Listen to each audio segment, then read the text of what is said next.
দক্ষিণ পূর্ব এশিয়ার দেশগুলোর মাঝে দ্বীপ দিয়ে ঘেরা প্রতিটি এলাকায় প্রতিদিন ঘটে যায় এক অদ্ভুত এবং বেঁচে থাকার এক বিপজ্জনক সংগ্রাম। এই এলাকায় কিছু মানুষ আছে যাদের জীবন যেন দড়ির ওপরে হাঁটার মতোই ঝুঁকিপূর্ণ। এদেরকে বলা হয় বুশাদর। বুশাদর ওই সকল পেশাজীবী মানুষদের বলা হয় যারা শুধু পাখির লালার তৈরি বিরল এক প্রকার বাসা সংগ্রহ করার জন্য নিজের জীবন বাজি রাখেন। এই বাসাগুলোকে বলা হয় সুইফটলেটের বাসা, যা সম্পূর্ণভাবে শক্ত হয়ে যাওয়া পাখির লালা দিয়ে তৈরি। এই ছোট্ট পাখির বাসাগুলোর দাম এত বেশি যা মানুষের কল্পনারও বাইরে। মাত্র 2 পাউন্ড অর্থাৎ 900 গ্রাম পাখির বাসার দাম প্রায় $2,900, যা প্রায় $3,50,000 টাকার ওপরে।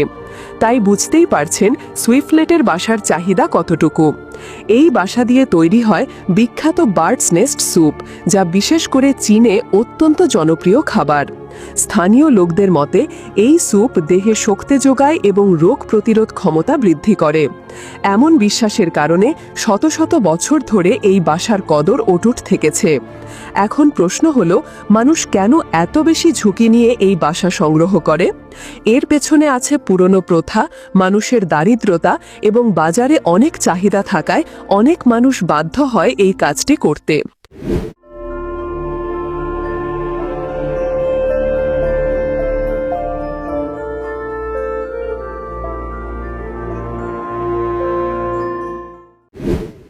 আলভিন বিলারেন্ডো নামের এক কিশোর বুশাদর আছেন, তিনি এই কাজটি করে থাকেন।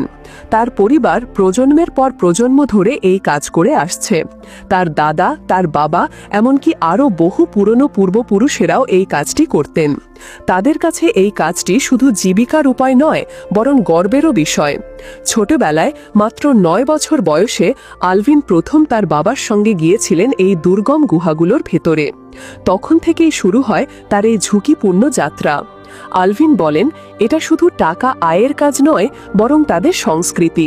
তিনি জানেন এখানে মৃত্যু হতে পারে, তবুও মনে হয় তিনি তার পূর্বপুরুষের পথে হেঁটে চলছেন। বুশাদরদের দলগুলো সাধারণত আত্মীয় স্বজনদের নিয়েই গঠিত হয়। আলভিনের ক্ষেত্রেও ঠিক তাই। তিনি তার ভাই, চাচা, মামা, ভাতিজা সবাইকে নিয়ে একটি শক্ত দল তৈরি করেন। তারা প্রথমে নৌকায় করে যাত্রা শুরু করে নাবাত দ্বীপ নামে একটি দ্বীপে যাওয়ার উদ্দেশ্যে। আর এই নাবাত দ্বীপটিকে বলা হয় ফিলিপাইনের 7,000 দ্বীপের মধ্যে সবচেয়ে দুর্গম অপৌরোধ্য একটি দ্বীপ। দ্বীপটিতে পৌঁছানো যায় শুধুমাত্র সমুদ্রপথে। নৌকা থেকে নামার পর শুরু হয় আরেক কষ্টকর কাজ। খালি পায়ে তাদের হেঁটে যেতে হয় পিচ্ছিল ও ধারালো পাথরের ওপর দিয়ে। প্রতিটি পদক্ষেপেই লুকিয়ে থাকে আঘাত বা পিছলে পড়ে যাওয়ার ভয়। গুহাগুলো সাধারণত কয়েকশো ফুট উঁচু খাড়া চূড়ার মাঝে থাকে। বুশাদররা সাথে করে বাঁশ নিয়ে আসে। সেই বাঁশ দিয়ে তারা তৎক্ষণাৎ মই তৈরি করে। বাঁশের টুকরোগুলো শক্ত করে বেঁধে একটি লম্বা মই বানানো হয়। আবার মইকে মজবুত করতে লাগানো হয় একটি কাঠের টুকরো, যাকে তারা কালিতাং নামে ডাকে। তবুও এই মই শতভাগ নিরাপদ নয়। অনেক সময় অভিজ্ঞ বুশাদররা কোনো ধরনের দড়ি বা সাপোর্ট ছাড়াই শুধু হাত পা ব্যবহার করে ওপরে উঠে যায়। এই ভয়ঙ্কর কৌশলকে তারা বলেন কাগাং কাগাং ল্যাং, অর্থাৎ কাঁকড়ার মতো উঠে যাওয়া। মাত্র একটি ভুল পা দেওয়া মানে কয়েকশো ফুট নিচে পড়ে মৃত্যু। আলভিন নিজেও একবার ভয়ঙ্কর দুর্ঘটনার মুখোমুখি হয়েছিলেন। একদিন পাহাড়ে উঠতে গিয়ে তার কাঁধের হাড় মচকে যায়। তিনি ব্যথা সহ্য করে পাহাড় থেকে নেমে আসেন, কিন্তু তখন দ্বীপে চিকিৎসার কোনো ব্যবস্থা ছিল না। তাই আলভিনের সুস্থ হতে অনেক দিন সময় লেগে গিয়েছিল।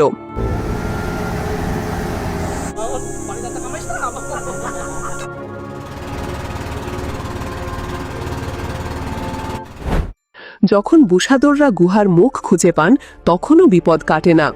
অনেক গুহামুখ নিচের দিকে থাকে, যেখানে ঢেউ সজোরে আছড়ে পড়ে।